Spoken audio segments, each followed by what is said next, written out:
Donc, on passe à la seconde présentation, impact du diabète de type 2 chez les patients hospitalisés pour un syndrome coronaire aigu à La Réunion, présenté par le Dr Bonfanti du service d'endocrinologie et diabétologie CHU Nord-Réunion.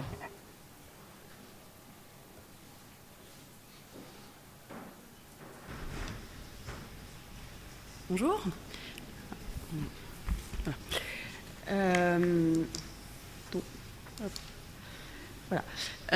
Donc on le sait, la santé de la population réunionnaise, elle est sévèrement impactée par les maladies cardiovasculaires où actuellement elle représente la première cause de mortalité avec, on estime, un décès sur 4 causé par une maladie cardiovasculaire. On a une prise en charge qui est plutôt optimale, qui semble semblable à celle de la métropole. Et malgré tout, la mortalité par cardiopathie ischémique à La Réunion, elle baisse de manière moins marquée qu'en métropole, puisqu'entre les périodes 2000, 2002 et 2011-2013, on était à moins 35% contre moins 42% en métropole.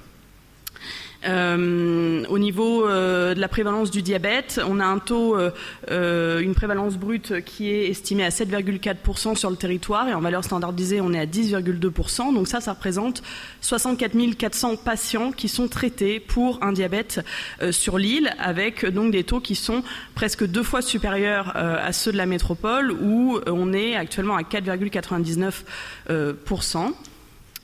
En termes de retentissement socio-économique, les cardiopathies ischémiques, elles représentent environ 7 900 patients qui sont en ALD à La Réunion. On a plus de 3 000 séjours hospitaliers par an qui sont pour cardiopathie ischémique et en moyenne 300 décès par an qui sont causés par ces pathologies.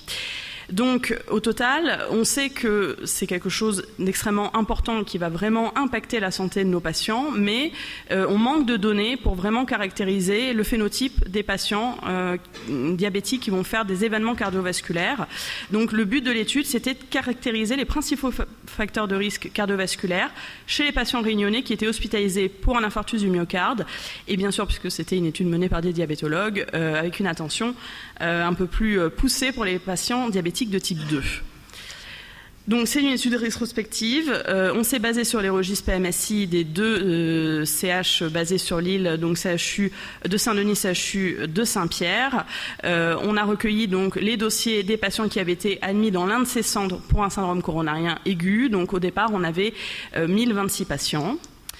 On a exclu les angors chroniques stables, les angors instables, les pathologies de type Takotsubo, les découvertes de diabète qui représentaient quelques cas, et enfin toutes les lésions coronaires non évolutives, c'est-à-dire qui avaient été diagnostiquées à l'occasion d'une coronarographie qui était faite dans le cadre d'un bilan systématique, ou en tout cas il n'y avait pas de symptomatologie cardiaque initiale.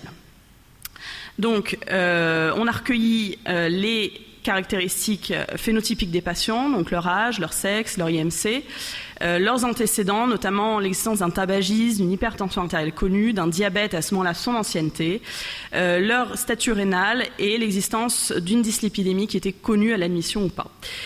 On s'est également penché sur l'existence de complications macrovasculaires au moment de l'admission. Donc, est-ce qu'ils avaient déjà un antécédent d'AOMI? Est-ce qu'ils avaient déjà un antécédent d'AVC ou d'AIT? Et un antécédent personnel de maladie coronarienne, et à ce moment-là, l'âge de découverte.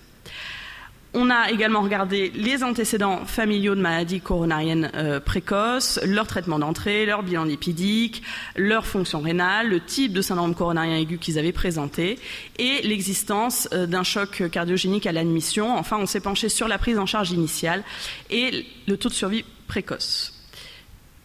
Voilà, je vais passer à la statistique. Donc, au niveau des résultats, donc, au final, sur les 1026 dossiers, après avoir appliqué les critères d'exclusion, on avait 772 patients à étudier au total, avec 297 STEMI et 475 SCA, ST-, Tropo+. Donc, ça c'est un petit peu décalé, bon tant pis. Donc si on regarde les caractéristiques de la population totale, en moyenne nos patients avaient environ 65 ans, ils avaient un IMC moyen autour de 27, on avait 63,5% de patients de sexe masculin, pour un peu plus de 30% d'entre eux, ils présentaient un tabagisme actif, pour près de 60% d'entre eux, ils présentaient déjà une hypertension artérielle traitée, pour 49% d'entre eux, ils avaient un antécédent de dyslipidémie, près de 13% d'entre eux qui avaient une histoire familiale de cardiopathie ischémique et 54% des patients qui étaient en prévention secondaire. Ce que j'ai essayé d'entourer en rouge mais qui s'est décalé, c'était la forte proportion diabétique dans nos populations, puisqu'on était à 48% de patients qui étaient diabétiques de type 2, avec une ancienneté moyenne de diabète qui était de 16 ans, et une hémoglobine glyquée moyenne qui était de 7,6%. Donc, quand on compare les diabétiques et les non-diabétiques, est-ce qu'il y a des différences? Eh bien oui, il y a des différences sur nombreux points.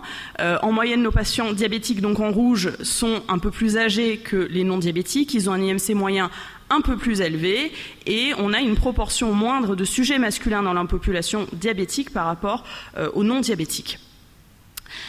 Sur les antécédents, il y a également des différences puisque en moyenne, il y a moins de patients tabagiques dans la population diabétique. Ils présentent une prévalence d'hypertension 2 fois plus élevée, dyslipidémie plus de 2 fois plus élevée, et il n'y avait pas de différence significative en termes d'existence d'antécédents familiaux de cardiopathie ischémique. Ce qu'il faut surtout retenir, c'est que les patients diabétiques sont très majoritairement des patients qui sont en prévention secondaire par rapport aux patients non diabétiques, puisque on avait beaucoup plus d'antécédents de cardiopathie ischémique, beaucoup plus d'antécédents d'AVC ou d'AIT et beaucoup plus d'histoires d'AOMI dans cette population. Et chez nos patients diabétiques, on avait une prévalence 2 fois plus importante d'insuffisance rénale chronique, on avait défini avec un DFG en dessous de 60, et 3 fois plus de dialyse chez ces patients. Est-ce qu'il y avait également des différences en termes de type d'événements coronariens? Bien oui, chez les patients diabétiques de type 2, en moyenne, c'était plus fréquemment des syndromes coronariens aigus sans élévation du segment ST. Au niveau du type de prise en charge, là aussi, les choses diffèrent entre diabétiques et non diabétiques, puisqu'en moyenne, les diabétiques étaient moins souvent thrombolysés, ils avaient moins souvent une coronarographie, ils avaient moins souvent une angioplastie, et par contre, ils étaient plus fréquemment pontés que les non diabétiques. Au niveau de la survie de la population, eh bien, on avait des diabétiques qui étaient plus à risque de décès hospitalier, 14,7% d'entre eux, contre 10,6% chez les non diabétiques. Au niveau de leur profil lipidique, donc en se basant sur les recommandations qui étaient en vigueur au moment où on a fait l'étude, eh bien pour 94,4% des patients diabétiques, ils étaient à risque cardiovasculaire considéré comme très élevé. Ils avaient un LDL cholestérol moyen qui était un petit peu plus bas que les non-diabétiques à 0,92 contre 1,09 chez les non-DT2.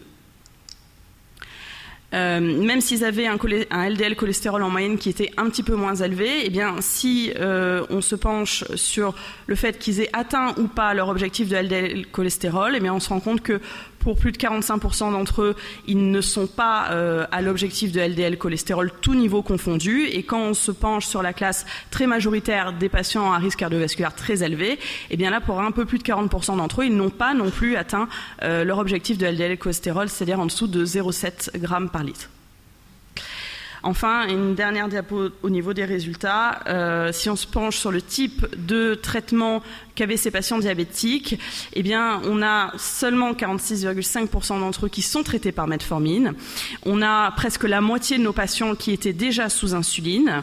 Et on avait une place quand même assez importante encore des sulfamides hypoglycémiants pour près de 26% des patients et une place très minoritaire des analogues du GLP-1, mais replacée évidemment dans le contexte de l'année de l'étude.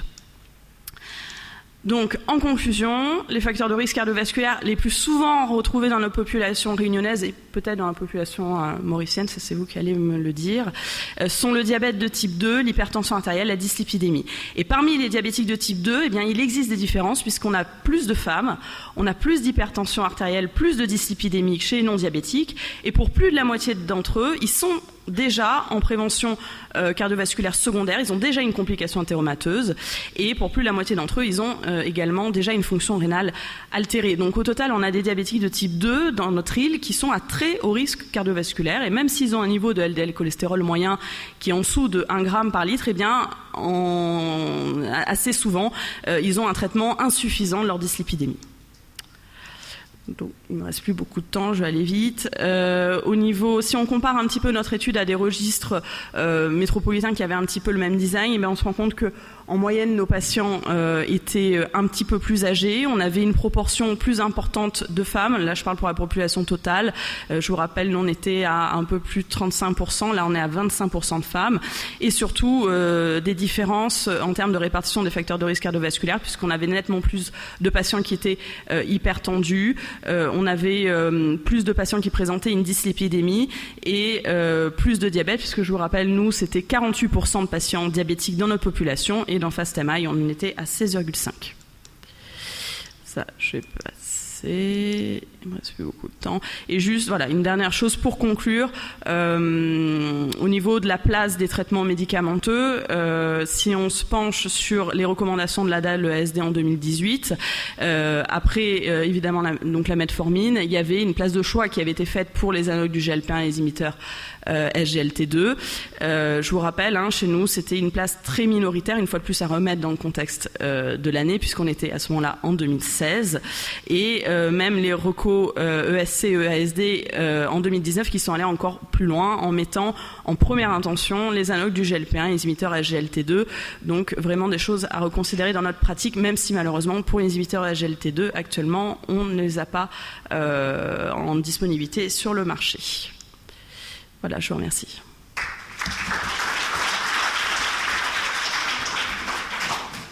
Merci beaucoup pour cette présentation. Est-ce qu'il y a des questions dans la salle? Est-ce qu'on peut avoir les micros devant, s'il